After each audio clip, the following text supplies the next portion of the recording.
Hey everybody, ModelMan here, and on the bench for July 15th, 2013. I'm back, it's true. The last 4 months I just wound up doing just over 7 months worth of 40-hour work weeks, and if I had met their mandatory minimum hours over all that time, probably would have been closer to like 9 months of work done in 4 months worth of real time. Those guys play hard. The last 4 weeks, it was a mandatory 84 hours per week, 7 days, 12 hours per. Plus 3 hours of lunch breaks, dinner breaks, and travel time every day. I was away from the house minimum 15-hour days, usually 16, 17, and that doesn't give you a lot of time to do anything else. And the model bunch definitely suffered for that for a little while. I appreciate everybody's patience. I think the last real update was like May 15th or so it's definitely been a little while, and let's take a look at what we got going on here. Over here, Modeler's Brand was at the Kit Collector show for the 4th time now, and the next one is coming up in November 2013, and I picked up a 1978 Viper. The description over here says, working laser torpedo launcher works. I don't know if that got changed for the 2nd edition after the 1st edition got pulled. So theoretically this is not quite mint, definitely, but nevertheless sealed in box 1978-79 Viper.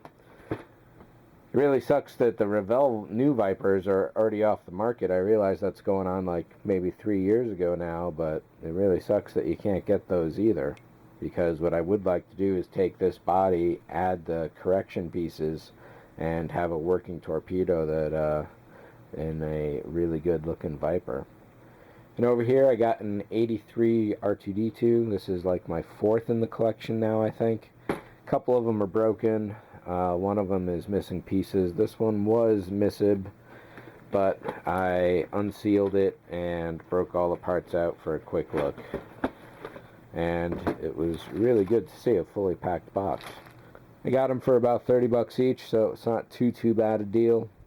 25 for this and 25 for that definitely would have been nicer, but still good things to add to the collection. So what I should do with R2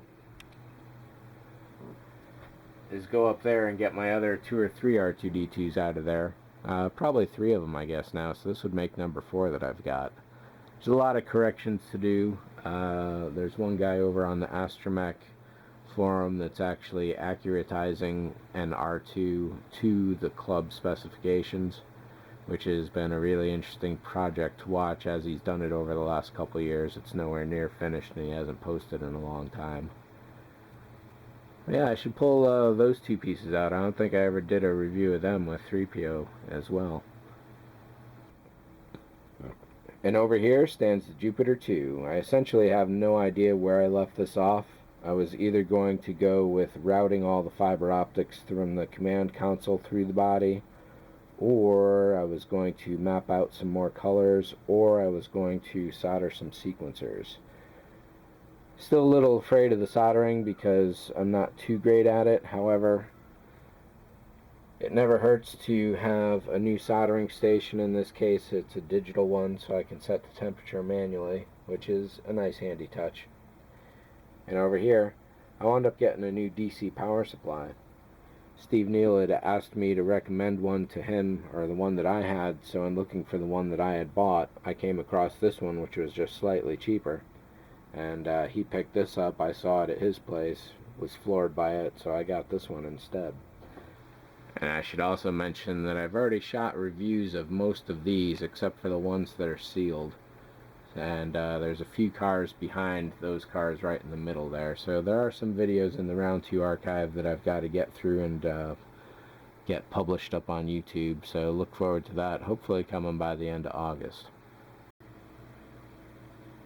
And delayed from June until probably early August, the biennial office cleanout.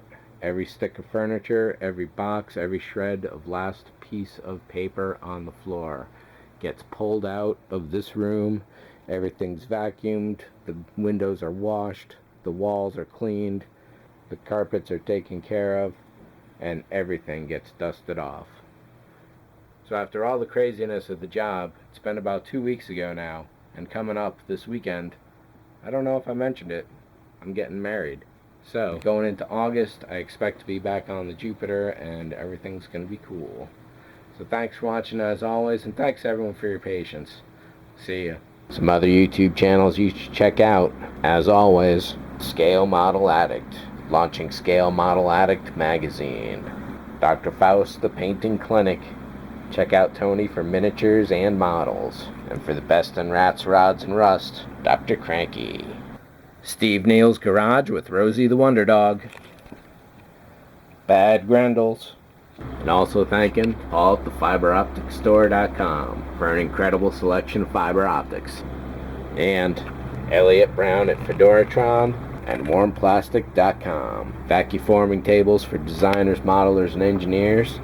And lighting for extraordinary modelers. Round 2 models for model reviews. Scale Model Addict Magazine. Modelers Brand Hobby Supplies. Affordable LED gear for hobbyists.